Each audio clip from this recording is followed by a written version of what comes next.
Welcome back, everybody, for another deep dive. Always fun to dive deep. This time, we're taking a look at the Midas Touch. Yeah, by Robert Kiyosaki and Donald Trump. It's all about what makes certain entrepreneurs so successful. Yeah, like they just have this knack for turning everything they touch into gold. Right. It's like, Wow. is it magic? Or is it something we can all learn from? Well, the book actually breaks it down into specific attributes that anyone can develop. Oh, that's fascinating. Yeah. Yeah, even if you're not, aiming to build some massive business empire. Exactly. I love that it's not just a business book. Yeah. So they use this analogy of the 5 fingers of a hand to represent those attributes for success. Yeah, it's a good one. I love a good visual. So It's very clever. tell me about this. Each finger stands for a key trait. Okay. And they start with the thumb, strength of character. Yeah. So this is really about resilience, like that grit to overcome setbacks. Mm. And Kiyosaki himself exemplifies this. He lost investor money with his first company. Oh, really? Yeah, it was this nylon and Velcro surfer wallet business Oh, okay. called Rippers. Rippers. But instead of, giving up, he chose to rebuild and repay those investors. Over what period of time? It took him over 6 years. 6 years? Wow, that's some serious pressure. Most people would have just crumbled under that. Exactly, but it highlights this crucial point. Successful entrepreneurs learn from their mistakes.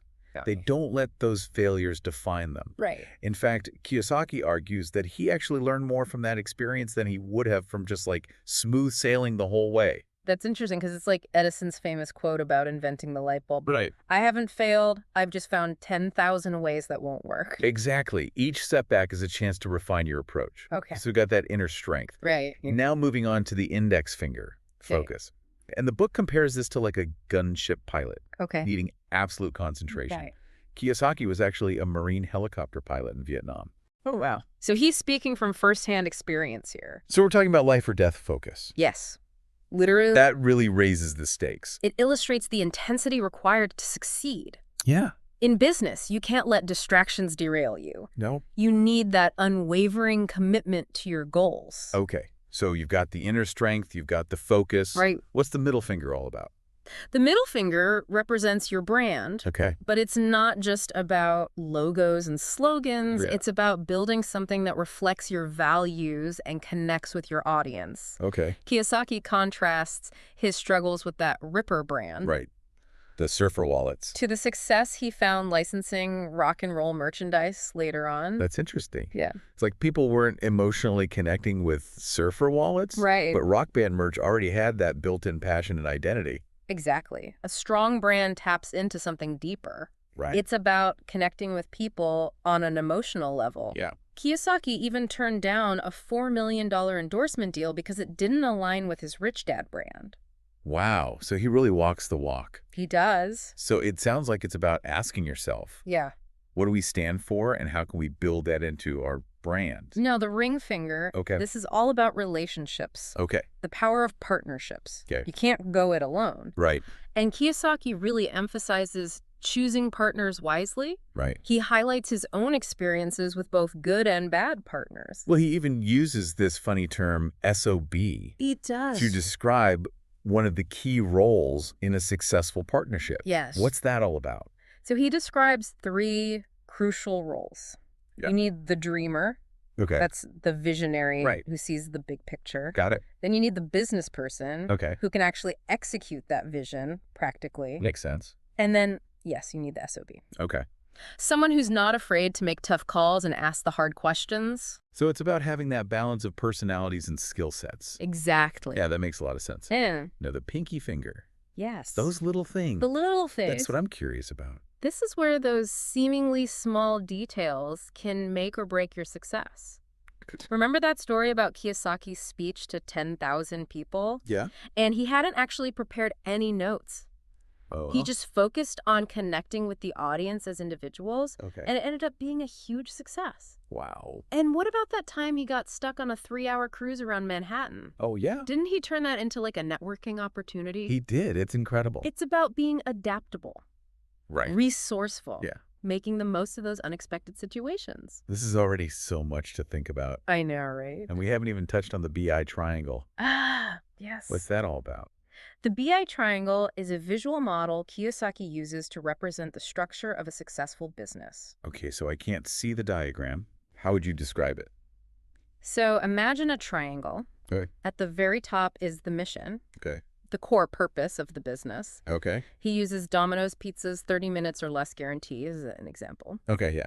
Then on one side of the triangle, you have the team, Okay. the people who are making it all happen. Right. And on the other side, you have leadership, Okay. guiding the team towards that mission. Okay, I think I'm starting to picture it. Yeah. So it's about having that clear objective for the right people and the leadership to pull it all together. Precisely. Oh, okay, this is fascinating. Yeah. I'm eager to hear more about how this triangle plays out in real-world situations. Oh, we'll get into that. Okay, good. There's a lot more to explore. Great. So we've got this BI triangle as a framework. Right, a framework. But a framework is just the starting point. Okay. It's the people within that structure who really bring it to life. Right, you could have like the most brilliant business plan in the world, but if you don't have the right team executing it, It's useless. it's all for nothing. Exactly. Yeah.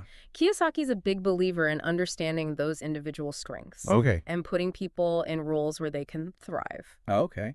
He talks about the Colby Index as a tool for this. Okay. Have you ever heard of that? I haven't used it personally, Okay. but I have heard of it. Yeah. It's about figuring out how you naturally problem solve and approach work right. Right. It goes beyond just skills and experience. Okay. It gets at your natural inclination. Got it. Are you a fact finder, Okay. a quick start innovator? Okay. And once you understand those innate strengths, you can build teams with complementary talents. It's like putting round pegs in round holes. Exactly. But instead of shapes, it's personality types and roles. Right. And this connects back to that ring finger, Oh, okay. those crucial relationships and partnerships. Like, You know, Kiyosaki argues that putting the wrong person in a position, it's Yeah. like throwing sand in the gears of a machine. wow, it just grinds everything to a halt. So you need more than just a bunch of talented individuals. Right. It's about building that cohesive unit Okay. where everyone's strengths are maximized Right. and weaknesses are compensated for by others. And that requires having that shared vision and values. Right. Otherwise, you're just a group of people pulling in different directions. Exactly. And that's where the leadership side of the BI triangle comes in. Okay. This is where Kiyosaki draws heavily on his military experience. Right. You know, he compares leading a business to leading troops in combat. Okay. I can see some parallels there. Yeah. You need a clear objective, Right. a strategy, Uh-huh. and the ability to inspire people to follow you.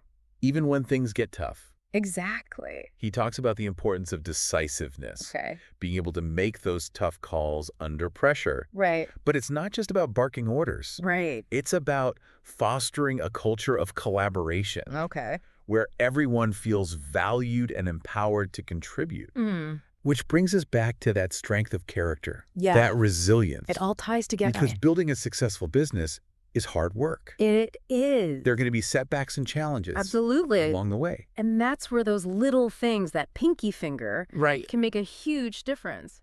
It is. Remember how Kiyosaki turned that unplanned cruise into a networking opportunity? Yes, that adaptability, Oh. thinking on your feet. It's like a muscle you can develop. Yeah. And it applies to all aspects of business. Even small gestures can have a big impact. Like that story of Kiyosaki sending a check to the homeless man he saw reading The Art of the Deal. Oh, yeah. It wasn't a huge sum of money, Right. but it was a gesture of generosity, Right. compassion. Yeah, so the Midas Touch isn't just about accumulating wealth. No, it's not. It's about using your success to make a positive impact Exactly. on the world. Kiyosaki emphasizes that entrepreneurship is about creating value for others, leaving the world a better place Yeah, than you found it. that's a good point. He believes that generosity attracts abundance.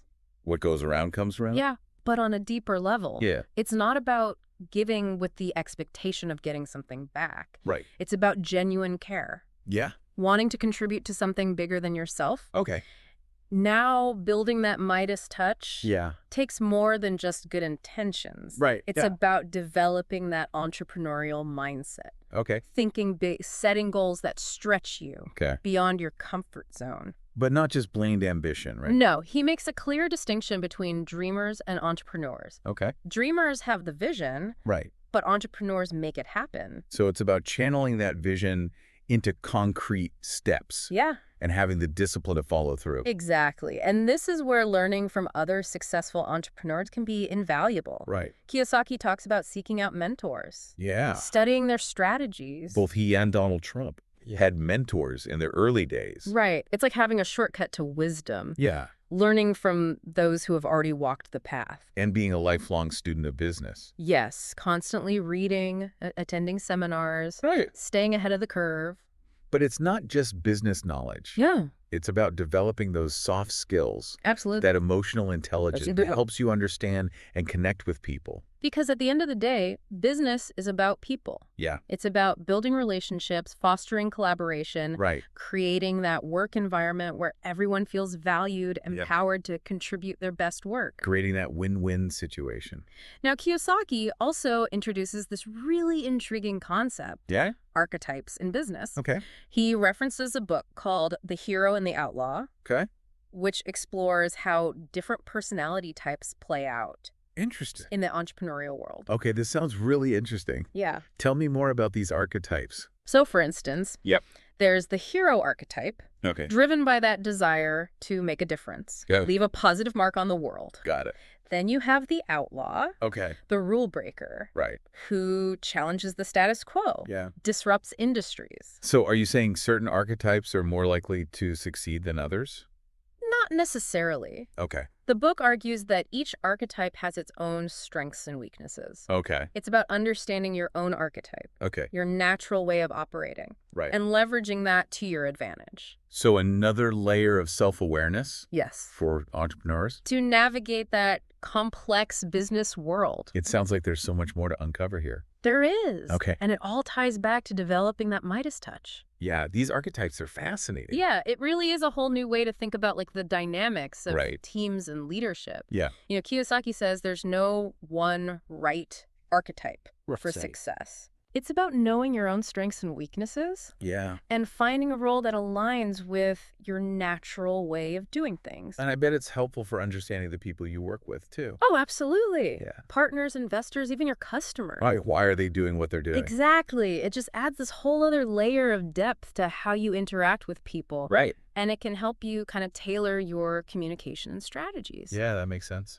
But even with all that, you know, a deep understanding of yourself and others, Yeah. it still takes work, Right. dedication, and a willingness to keep learning. To build a business with that Midas touch. Exactly.